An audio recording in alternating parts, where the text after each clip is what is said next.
An article in yesterday's New York Times inspired me to share a quick idea about how we can easily explain the benefits of educational technology to parents, administrators, and other members of the community.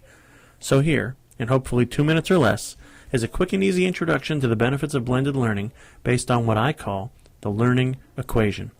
And the learning equation says simply that there's three values at work here. There's the learning we want to achieve, there's the instruction in the classroom, and there's the time we spend with our students. And until now, the only value in this equation which has been constant has been the time we have with our students. We can modify or differentiate our instruction in the room.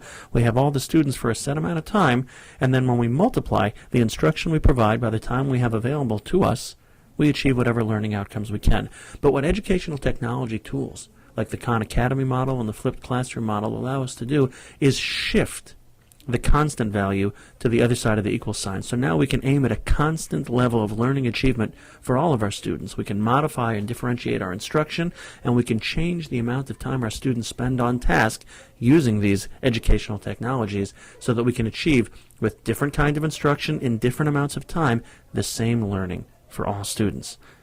The article that I read in the Times, which inspired me to put this little video together, was this one, Death Knell for the Lecture, by Daphne Koller, who's a professor at Stanford University. In the article, she talks about the Khan Academy model and some other blended learning models where online learning technologies are brought into a traditional classroom.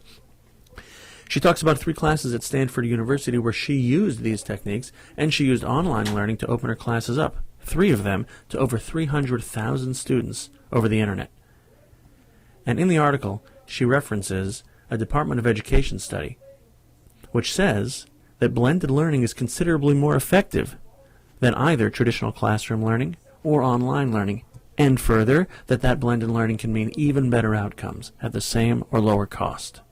So, what we're really talking about is how we can make learning constant by modifying instruction and time, and how we can use this model of blended learning to achieve better outcomes at the same or lower cost.